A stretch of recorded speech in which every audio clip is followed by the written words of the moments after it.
Hello and welcome to Entirely English.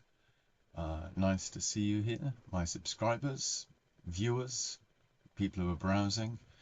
Uh, Entirely English is an online English school where we attempt to explain some of the peculiarities of the British to help people better understand us and better integrate if they decide to come and live here or visit.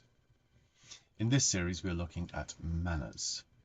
Before we begin with that, though, I want to give a shout out to Monster21 blog, my latest subscriber. Thank you, Mr. Monster. Nice to see you here. Do make some comments. It's good to hear from people. Now, today's session on manners is about gestures. Let's look at what gestures means first. Gestures is the non-verbal way of communicating. So you can say hello, or you can do that. That's hello, wave. When you send your loved one flowers, you're giving them a gesture to let them know you are thinking of them and that they are special to you. So gestures. We're going to be focusing on communication in social situations. And some of the information I have about other cultures might be wrong, so do feel free to comment below if these are wrong or if they're outdated. Maybe these things don't happen anymore because of globalization. So the first thing I want to talk about is waving.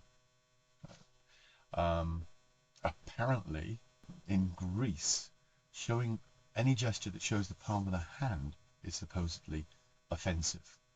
So waving, stop sign. If you wave at somebody, you do it with your palm towards you, kind of like a pageant queen, I suppose. But in Britain, that's entirely fine. Normally the wave is just a quick like that. I must admit, I've mentioned before that I love the Korean dramas, and the way they wave is so enchanting, and I can't replicate it. There's something particular about it. But waving is fine in Britain. Wave like that, wave like that. To say hello, to say goodbye, to say, hey, I'm here. Now, another gesture which is common around the world now is the OK sign. And I must apologize, actually, I will be doing some of these gestures, and if you are from one of these cultures where they are offensive or they have some other meaning, do forgive me, but it saves time if I show the gesture rather than try to describe it. So what we call the OK sign. In Britain, I think we adopted it from America, okay, like we adopted the word okay, that's what it means. How are you doing? In Germany, apparently, and South America, it is very offensive, very similar to the American finger, or flipping the bird, as they call it. I'm not exactly sure what the American, excuse me, means to them. When I was a kid, we would accompany it with the phrase "up your bum." So it meant that. We're going to come back to that in a moment because it's often compared to a very offensive British gesture. But back to the OK sign. Apparently, in Turkey, again, tell me if this is outdated or if it was never true. I've read this online. The OK sign meant somebody was a homosexual. It's like, you're gay. I'm not sure. But yeah, so cultural awareness is very important. And that's the reason for these videos. So you're culturally aware when you come to Britain. OK is OK as a gesture. Another gesture which is sometimes used, I don't know if it's so common now, is the wink. In Britain, it means like, yep, or I'm telling a joke, or yeah, I'm trying to be funny. And it used to be used as a flirting device with women. See a nice woman, you go. But apparently, again, apparently in Pakistan, this is very offensive. I'm not exactly sure why.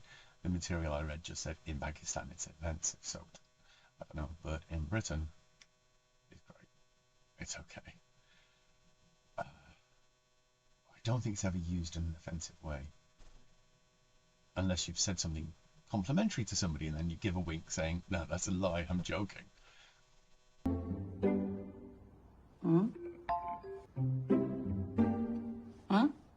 The last one I want to look at today is the V sign. All right, this is very important, and it's very, very British thing. V sign that way round is fine. Victory or peace. People often, it is so culturally ingrained in me, I find it difficult to do this gesture. But to do this, particularly if you move the fingers up and down, it is a very offensive gesture in Britain. People often think that Churchill did. Have you seen this? What's so funny? Prime Minister. Sir. Yes, what is it? Perhaps. Look, I'm not sure if you know this, but the way you're doing your V for Victory sign. Well, in the poorer quarters, that gesture means something else. The way you're doing it, sir, yes, sir. But if you turn it around, that's fine. It's very offensive. There is a reason for this, apparently. Back in the Anglo-French wars, the British longbowmen, that's the archers, were the best in the world. And when the French caught a British archer, they would cut off those two fingers, so that when they were released in prisoner exchanges or peace talks, whatever, they could not go back and fire their bows anymore. So when the British would line up against the French, like in Agincourt, the British archers would all wave their fingers at the French, saying, "We still have our fingers, you're in trouble."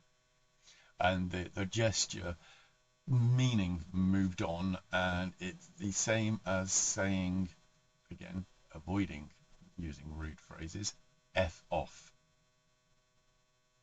So, you can get away with doing that, 1, 2, you can get away with doing that, but as soon as you move your hand with that, it's extremely offensive. People say it's the equivalent of the American bird, but as I said, in Britain the bird is homosexual sex, and that is, can go away in a very rude fashion. Okay, so a little short video. There are other gestures, I'm sure. Those are the ones that are, I think, primary importance. If you think of any others, let me know. If I'm wrong about any of these, let me know. Okay, so do comment below. Likewise, if there's any gestures in your country that we don't have, I'd be really interested. Obviously, it's going to be very difficult for you to describe the gesture, but think of it as an exercise in English. Writing descriptions is a very good exercise. All right. So if you enjoyed this, do click the like button. And if you want to stay up to date, click the subscribe. And I hope to see you again soon. Bye.